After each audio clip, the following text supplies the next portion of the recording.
Hello students, how are you? I hope you all are fine and doing your practice of accountancy questions and assignments that I gave you. So today we are going to do the last topic of interest on capital. Earlier we did the calculation of interest on capital. Today's topic is regarding treatment of interest on capital. तो treatment interest on capital की books of accounts में कैसे करनी है? Treatment दो तरह से हो सकती है बुक्स ऑफ अकाउंट्स में. First is as charge against profit. जब हम चार्ज लेते हैं तो एक्सपेंस की तरह ट्रीट करते हैं. और second as an appropriation of profit. तो जब हम अप्रोप्रिएशन लेते हैं तो इंटरेस्ट को हम फिर एक डिस्ट्रीब्यूशन ऑफ प्रॉफिट का एलिमेंट लेके चलेंगे. So firstly let us see as a charge against profit हम कब ट्रीट करेंगे. Profit interest on capital will be treated as a charge against profit only if it is clearly mentioned in the deed. So it should be clearly given or mentioned in the deed, only then it will be treated as a charge against profit. और अगर ये mentioned है तो फिर क्या करेंगे. If mentioned so, then the interest on capital is allowed even in case of loss or insufficient profit. तो अगर mentioned है बुक्स में डीड में तो फिर इंटरेस्ट को हम अलाउ करेंगे इवन चाहे लॉस हो रहा है फर्म को या फिर प्रॉफिट हो तो रहा है पर थोड़ा है, इतना प्रॉफिट नहीं है कि पूरा इंटरेस्ट उससे हम पे कर सके, तब भी हम पूरा इंटरेस्ट देंगे. कैपिटल के ऊपर इंटरेस्ट की बात कर रहे हैं हम. So next is as an appropriation of profit. तो अगर चार्ज नहीं करना तो क्या कर सकते हैं. एप्रोप्रिएशन हो सकता है ये प्रॉफिट का ट्रीटमेंट इसका. अब इसके लिए क्या कंडीशन है. It may be clearly mention in deed but if deed is silent even then interest on capital will be treated as an appropriation. तो ये क्लियरली भी गिवन हो सकता है डीड में. पार्टनर्स म्यूचुअली एग्री करके लिख सकते हैं डीड में अंदर ये क्लॉज, जैसे पहले लिखी थी क्लॉज के हम इंटरेस्ट अलाउ करेंगे और इंटरेस्ट चार्ज अगेंस्ट प्रॉफिट होगा, ऐसा लिखेंगे फॉर चार्ज. और ऐसे ही कुछ एप्रोप्रिएशन के केस में भी अगर क्लियरली मेंशन कर दिया है डीड में या लिखा हुआ है क्लॉज इंक्लूडेड है तो फाइन, हम उसको एप्रोप्रिएशन ट्रीट करेंगे. और अगर नहीं भी लिखा ही नहीं, कहीं पे मेंशन ही नहीं ट्रीटमेंट क्या करना है इंटरेस्ट का, तो बाय डिफ़ॉल्ट भी इंटरेस्ट की ट्रीटमेंट एज एन एप्रोप्रिएशन ही होगी.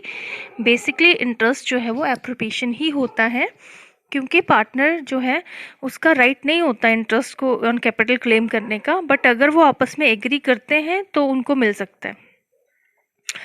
So it will be treated as an appropriation if it is clearly mentioned, or even if it is not mentioned at all how it is to be treated, how the interest on capital is to be treated, only even then interest will be treated as an appropriation. So it means इसको अगर हम sum up करें यही होगा कि interest as a charge against profit तभी treatment होगा अगर इट इज़ क्लियरली मैंशनड. और अगर क्लियरली कुछ भी मेंशन नहीं है ट्रीटमेंट कैसे करना है तो इंटरेस्ट एप्रोप्रिएशन ही कंसिडर किया जाएगा. सो अगर इंटरेस्ट को हम एन एप्रोप्रिएशन ट्रीट करने वाले हैं तो क्या करेंगे. तब क्या होगा. If interest on capital is an appropriation then it will be allowed only if there is profit.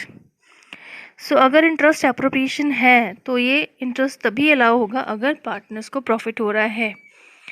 अगर प्रॉफिट नहीं हो रहा या कम हो रहा है तो फिर पूरा इंटरेस्ट अलाउ नहीं होगा.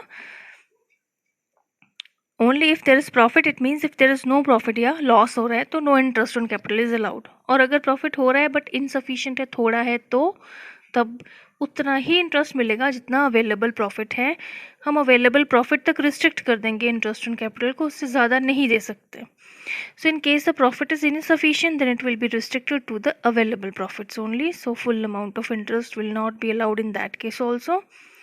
सो इस सभी को समझने के लिए let us take an example. This example has various parts जिसमें सारी क्लॉजेस को वन बाय वन हम कंसिडर करेंगे.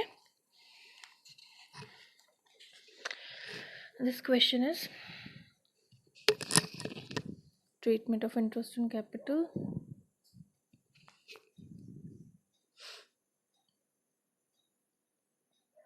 Okay.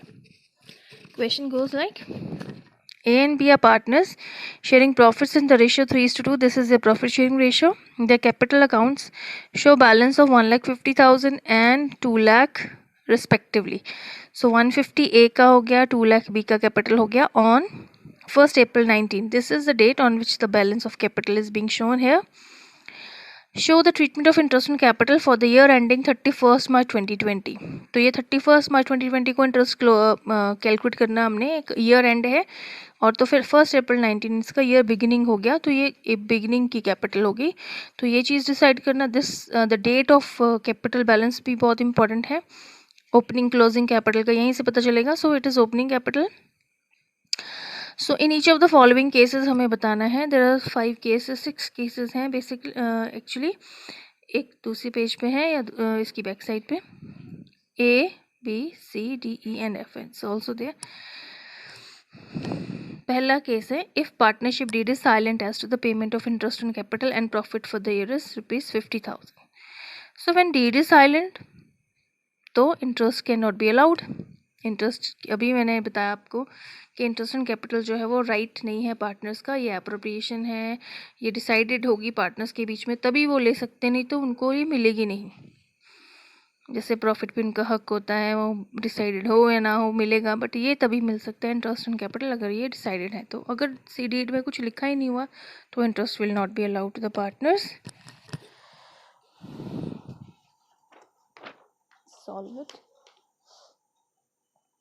If partnership deed is silent as to payment of interest on capital and profit for the year is 50,000, then how are we going to solve it? This is a question. Basic information यहीं से consider करेंगे, यहाँ से ले लेंगे। Okay, ए part मैंने अलग page पे लिख लिया। अब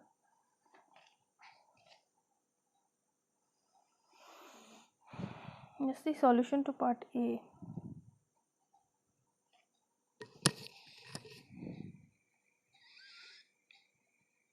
If not mentioned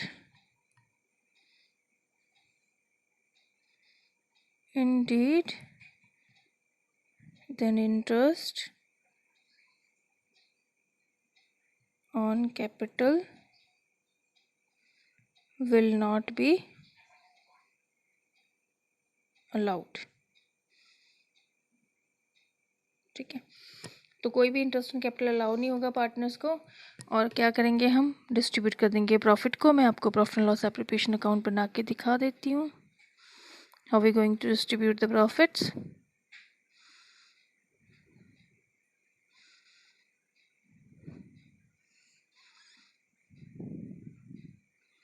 so interest in this case तो ज़ीरो हो गया।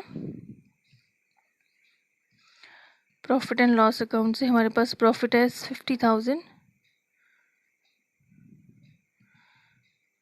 To A's capital to B's capital. ये क्या हुआ, ये डिविजिबल प्रॉफिट जो है पूरा का पूरा 50,000, क्यों, because interest on capital is not allowed. तो सारा का सारा प्रॉफिट पार्टनर्स में डिस्ट्रीब्यूट हो जाएगा in their profit sharing ratio which is 3:2। So 50,000 into 3/5, ये ए का हो गया। बी का हो जाएगा 50,000 इंटू 2/5, 30,000, 20,000। सो डिस्ट्रीब्यूट कर देंगे 30,000, 20,000, फाइनल डिस्ट्रीब्यूशन हो जाएगी प्रॉफिट की। इंटरेस्ट बिल्कुल भी अलाउड नहीं होगा। So no interest on capital and the profit will be distributed in their profit sharing ratio. Now let's do B part.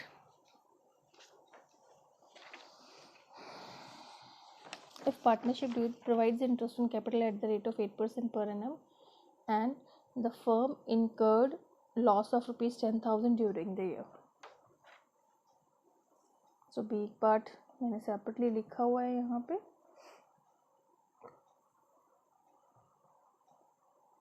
It is not mentioned in the that partnership deed and interest on capital is, it is mentioned in the, sorry, partnership deed interest is allowed at the rate of 8% per annum and firm incurred a loss. So treatment के regarding कोई information नहीं है, तो इस treated as an appropriation.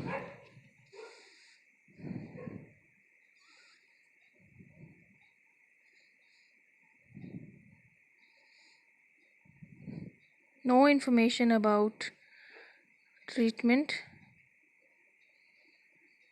of interest on capital. So interest on capital will be treated as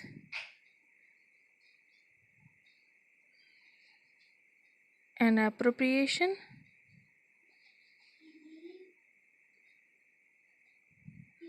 so when it is an appropriation, hence in case of loss,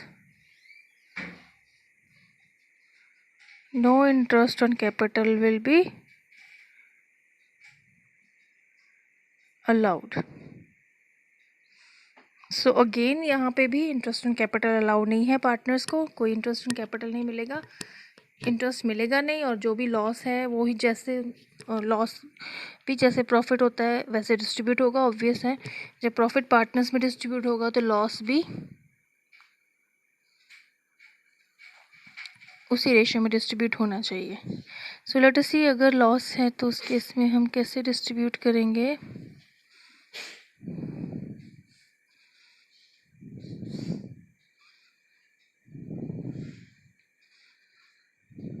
so loss यहाँ लिखेंगे to profit and loss account 10,000, interest तो allowed नहीं करना। So by loss transferred A's capital, B's capital in their profit sharing ratio, which is 3:2. So अब 10,000 को 3/5 and 2/5 में distribute करेंगे। 6,000, 4,000।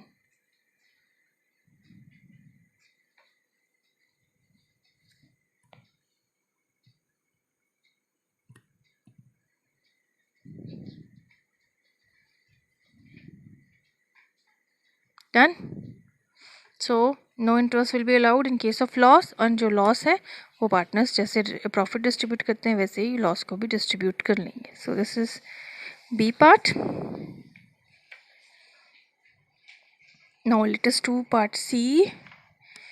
Part C is if partnership deed provides interest on capital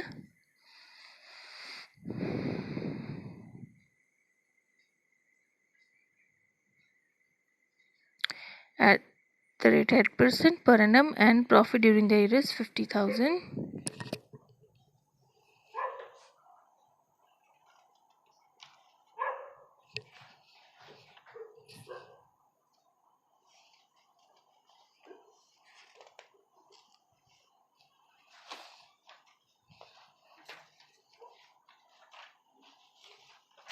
So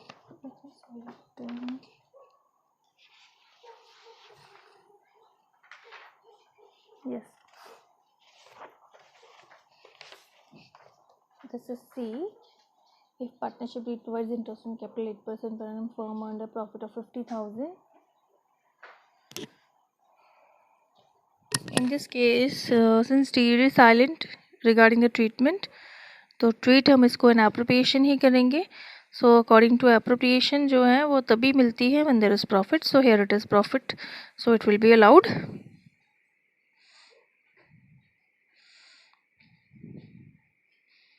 so interest on capital will B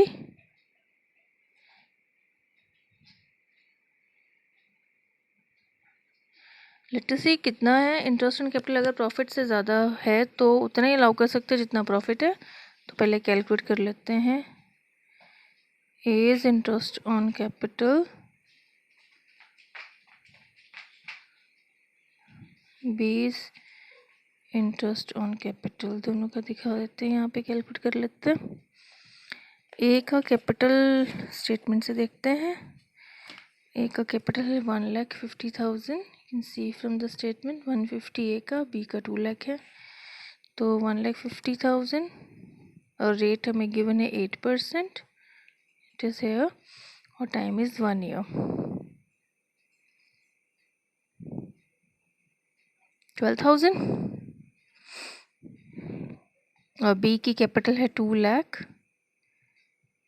8% rate same, time is 1 तो 16,000 और total हमारे पास हो जाएगा 28,000 और प्रॉफिट इज़ 50,000। उससे कम है तो पूरा अलाउ कर देंगे। अब P&L अकाउंट बना के देखते हैं। P&L अप्रोप्रिएशन अकाउंट कि हम कैसे प्रॉफिट को डिस्ट्रीब्यूट करेंगे और इंटरेस्ट ऑन कैपिटल अलाउ करेंगे।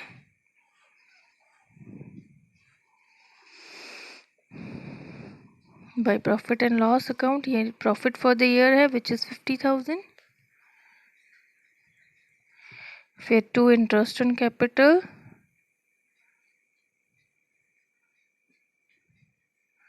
A B.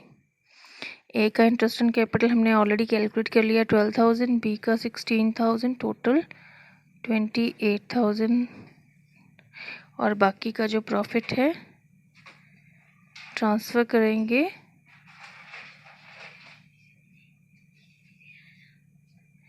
ए's capital and बी's capital में। लेट्स सी क्या है। डिविजिबल प्रॉफिट कहते हैं इसको हम।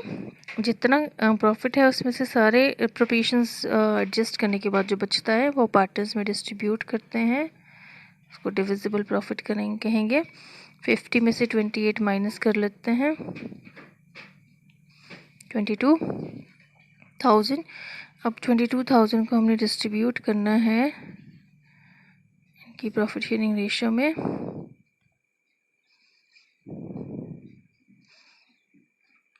ए को मिलेगा 22,000 into 3/5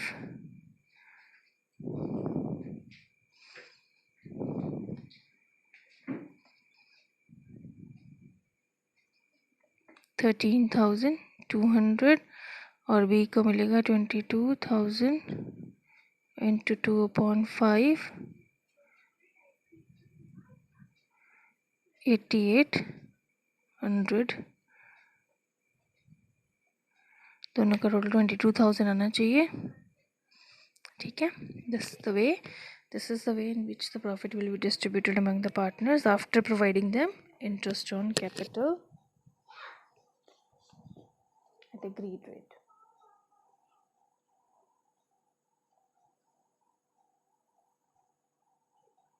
Okay, now we'll do D part. The D part goes like this. If partnership deed provides interest on capital 8% per annum and profit during the year is only 14,000 rupees.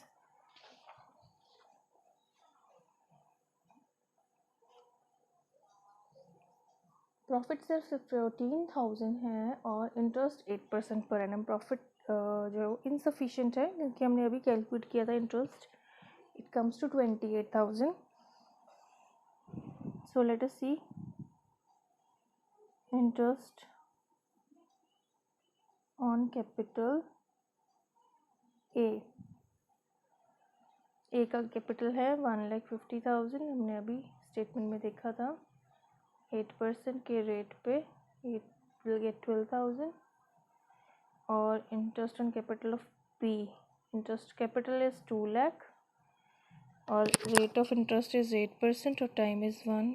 ये इसको मिलेंगे 16,000 which is total comes to 28,000 and profit is only 14,000।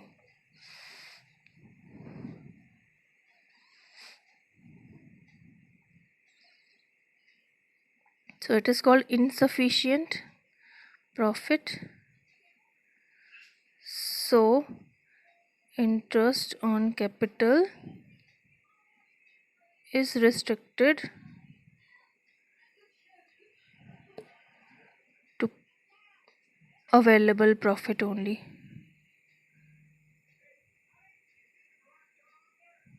और फिर क्या करेंगे, हम इसको distribute करेंगे, जो हमारा प्रॉफिट है इसको डिस्ट्रीब्यूट करेंगे उनकी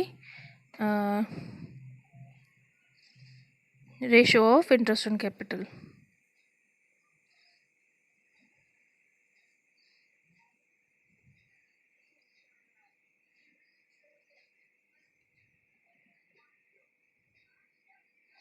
सो वो आ जाएगी A is to B, interest on capital A का 12,000, बी का 16,000, इसको सिंप्लीफाई कर लेते हैं 4 के टेबल पे, 4 3 12, 4 4 16, 3 is to 4, और ए इज इंटरेस्ट ऑन कैपिटल। अब इसमें करना क्या है, आपने टोटल प्रॉफिट, अवेलेबल प्रॉफिट को आपने इस रेशो में, इंटरेस्ट की रेशो में डिवाइड कर देना है। तो 14,000 प्रॉफिट है, इसको डिस्ट्रीब्यूट करेंगे 3:4 में। ए के लिए आ जाएगा उसका ratio 3 upon sum of ratios, so it is 6,000। और बी के लिए same profit, available profit into his ratio of interest which is 4 upon sum of ratios, so again it is 2,000 into 4, 8,000. so this way उनको interest on capital पूरा 14,000 तो नहीं मिल सकता, but they will get whatever is available to the firm, क्योंकि it is given in the deed तो allow करेंगे। So instead of 12,000 A will get 6,000 only, and instead of 16,000 A B is going to get 8,000। इसका profit and loss appropriation account बना के देखते हैं।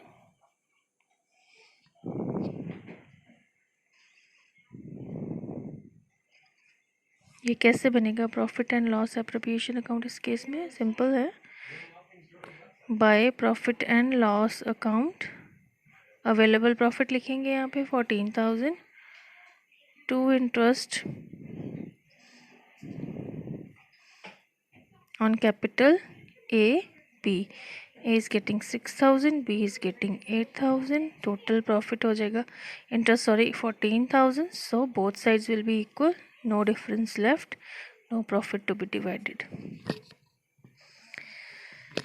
So this was how we going to distribute, how we going to treat interest, provide interest on capital if the profit is insufficient. So if the profit is insufficient, जो interest on capital है उसको हम उनकी partners की interest on capital की ratio में ही distribute कर देंगे प्रॉफिट को, और जितना भी प्रॉफिट होगा सारा इंटरेस्ट की फॉर्म में चला जाएगा पार्टनर के पास, no profit will be left for further distribution. Let us do the next E part is there. E part says if deed provides interest on capital at the rate of 8% per annum and interest to be treated as charge, profit for the year is ₹14,000. Same यही question जो भी हमने कहा, अभी हमने किया, इसमें क्या है, प्रॉफिट 14,000 था, इंटरेस्ट ज़्यादा बन रहा था, इनसफिशिएंट प्रॉफिट था, तो हमने प्रॉफिट उतना ही दिया जितना अवेलेबल है, इंटरेस्ट उतना दिया जितना अवेलेबल प्रॉफिट है। वाई?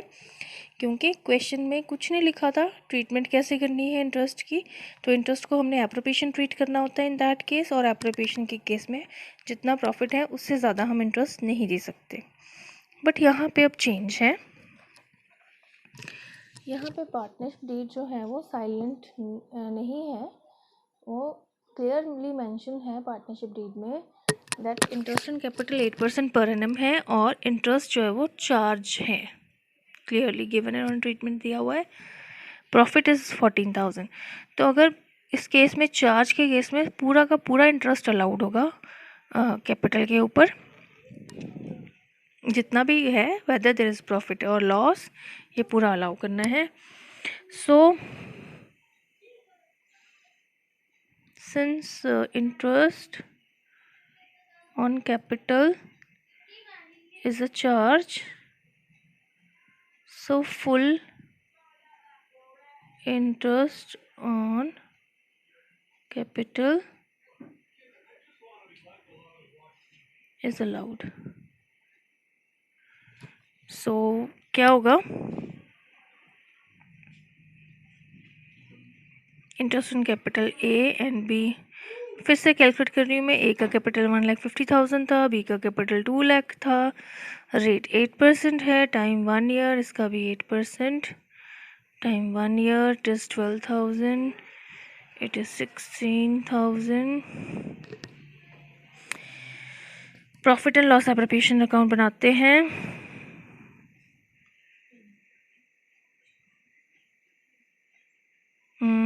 इस केस में क्योंकि फुल इंटरेस्ट अलाउड है तो हम ये कोई फ़र्क नहीं पड़ेगा प्रॉफिट है या लॉस है, hardly matters. Bye profit and loss account available profit is only 14,000.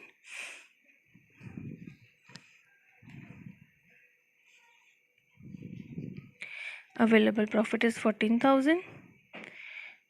To interest on capital A, B. Full interest is allowed 12,000, 16,000, 28,000. अब देखो अवेलेबल प्रॉफिट इज़ ओनली 14,000 और अलाउ कर रहे हैं हम 28, तो रिवर्स हो जाएगी सिचुएशन. अब प्रॉफिट की जगह लॉस आ जाएगा. तो जैसे प्रॉफिट करते हैं तो loss transfer to A's capital, बी's कैपिटल. And how much is the loss?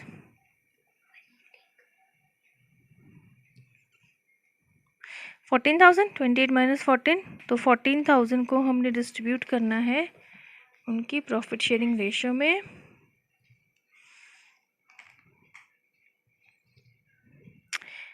ए का हो जाएगा 14,000 इंटू 3 अपॉन रेशो है इनकी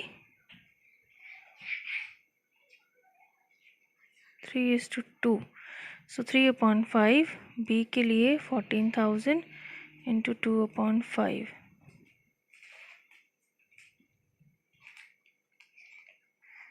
हम्म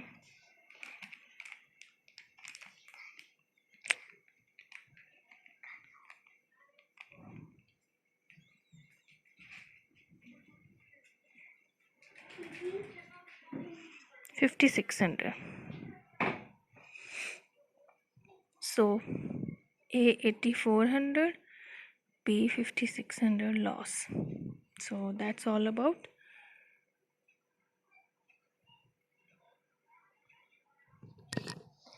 Now the last point, F.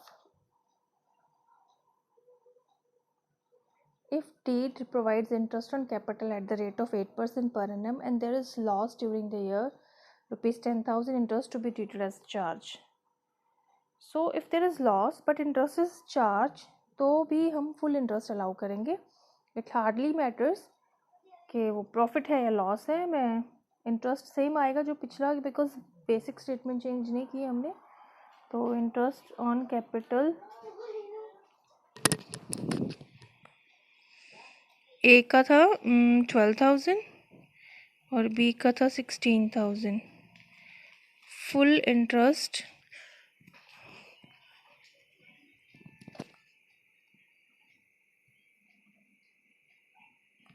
On capital will be allowed. Let us see P&L application account.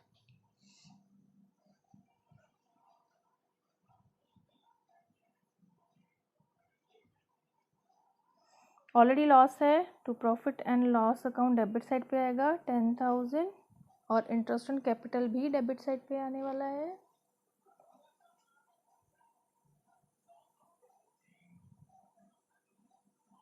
A 12,000, B 16,000, total 28,000 plus कर देंगे इसको और ये सारा का सारा लॉस हो जाएगा.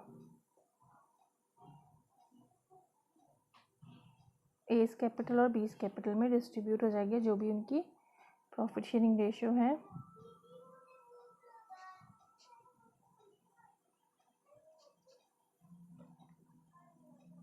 सो 38,000 टोटल लॉस हो गया अब उनका after adding this loss of P&L interest on capital. और इसको डिस्ट्रीब्यूट करना हमने 3:2 रेशियो में ए और बी में. 38,000 इंटू 3/5, 38,000 इंटू 2/5. 5 से 35, 30.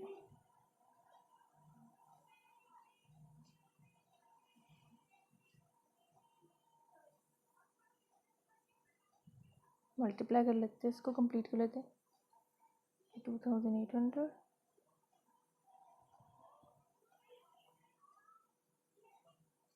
टोटल चेक कर लेते, टोटल इसका इक्वल आना चाहिए टोटल लॉस के, करेक्ट। सो 22,800, 15,200, टोटल 38,000 का लॉस उनके अकाउंट में क्रिएट हो गया। सो this is in case of loss treatment of as a interest on capital as a charge against profit.